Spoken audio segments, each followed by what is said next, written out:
বন্ধুরা, এটা একটা কেস আমি দেখাচ্ছি। এনার যা মেন সমস্যা সেটা তো দেখাবই, আর একটা দ্বিতীয়ত হচ্ছে এখন বিশেষ করে রিপোর্ট সেন্টার, ইউএসজি সেন্টার যেখানে সেখানে গজিয়েছে প্রচুর। এখানে একটা, ওখানে একটা, ওইখানে একটা, এখানে একটা। গ্রামের হাতুড়ে থেকে নিয়ে যে কবিরাজি, কেউ কোনো কাজ করছিল হঠাৎ করে ডাক্তার হয়ে গেল, সেও লিখছে যে ইউএসজি করতে যাও এখানে। মানুষ যাচ্ছে, বেশ যাচ্ছে, কাছে হচ্ছে, ভাবছে কাছে, কিন্তু কোথায় ভালো হবে সেটা বুঝতে চেষ্টা করছে না। তারা বুঝে না কোথায় ভালো হবে, কোথায় রেডিওলজিস্ট ভালো আছে। আমরা বললেও, বিশেষ করে আমি বললেও অনেকে শোনে না, করে তার নিজের ইচ্ছা মতন করে।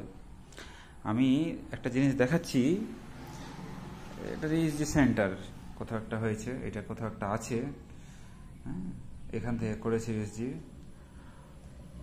এনার মেন সমস্যা যেটা আছে যে হেপাটিক হেমানজিওমা, একটা লেফট লোব অফ লিভারে, সাইজ বলছে 24x23 মিলিমিটার, 24x23। আর বলছে ডান দিকের কিডনিতে একটা পাথর আছে 4.4 মিলিমিটার মিড ক্যালিক্সে, আর একটা small cystic lesion measuring 21x16 millimetre, মানে বেশ বড়ই, at the lower pole. So hepatic হেমানজিওমা, right renal calculus with cortical cyst. ছবিটা হয়েছে 9 জুলাই 25, আজকে 13 তারিখ, মানে খুব বেশি দিন নয়। তো নয়, ওখানে অনেকদিন ওষুধ টষুধ খেয়েছিলেন। কতদিন ওষুধ খেয়েছিলেন? 10 মাস, বছর খানেক ওষুধ খেয়েছেন। তার আগের রিপোর্টটা দেখা একবার, 5 ফেব্রুয়ারি 25, 29, 24, বলছে 20x19, 16 সিস্ট, 3 মিলিমিটার পাথর। ওষুধ খেয়ে হয়ে গেল 4.5 মিলিমিটার পাথর, ছিল 20-19, ওষুধ খেয়ে হয়ে গেল 21 আর 16, 24-33। কি ওষুধ দিয়েছে সেটা ওনার ব্যাপার, আমি বলতে পারবো না। কি করেছে, মশলা মুড়ি করে 12টা 20টা 25টা ওষুধ মিশিয়ে দেয়, কিছু বুঝে না কোন জায়গায় কোন ওষুধ দিতে হবে, কোনটা প্রয়োগ করতে হবে। হোয়াট ইজ হোমিওপ্যাথি, হোমিওপ্যাথি কি জিনিস সেটা তো বুঝে না। হোমিওপ্যাথি কি করতে হবে, হোমিওপ্যাথি কি জিনিস, কি করতে হবে সেটা বুঝে না।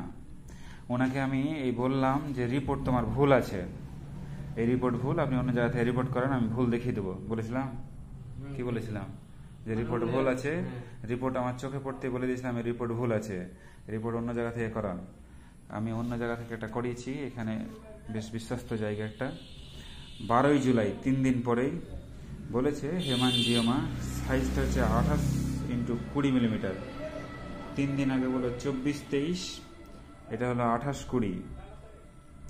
আচ্ছা, ডান দিকের কিডনিতে পাথর বলছে 7.7 millimetre, on calculus measuring 7.7 millimetre, is not in the upper calyx of the right kidney. উনি কি বললেন?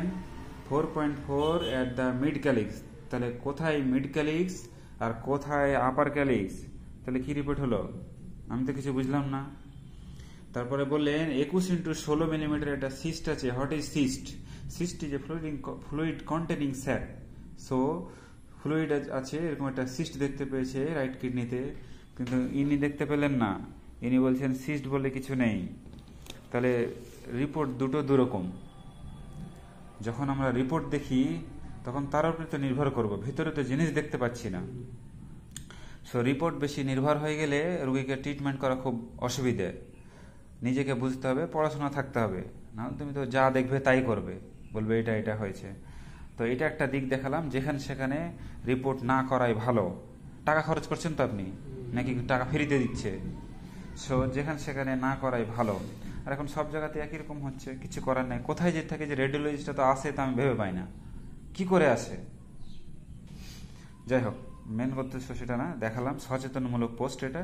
যে রিপোর্ট আমি এর আগেও দেখিয়েছি অনেকবার, যে অনেক বড় বড় আমাদের রিনাউন নার্সিংহোমের ভালো ভালো মালদার, তাদের রিপোর্ট দুরকম, দু জায়গায় দেখেছি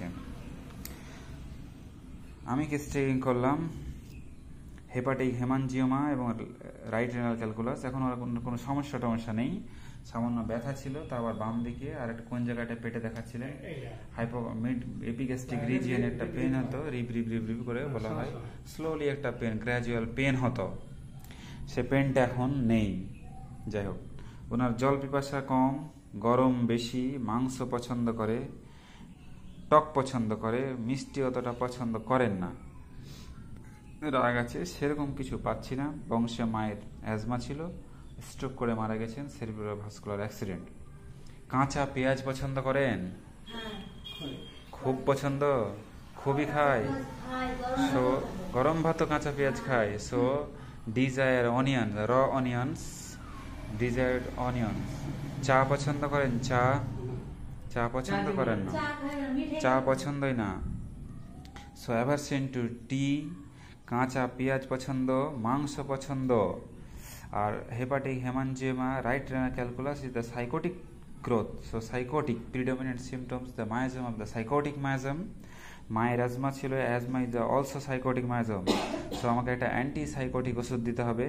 আমি সেরকম কোনো সিমটম পাচ্ছি না। This is call on sided diseases. হয়তো কিছু সিমটম পরে বেরিয়ে আসতে পারে, কারণ উনি মশলা মুড়ি করে 1 বছর ধরে ওষুধ খেয়েছে, সিমটমের 12টা বাজিয়ে দিয়েছে। আমি সেরকম কিছু সিমটম পাচ্ছি না। So first prescription my on to this is the arbor vitae. এবং আমি রুগী কেমন থাকছে দেখাবো, 3-4 মাস পরে আবার একটু রিপোর্ট করাবো।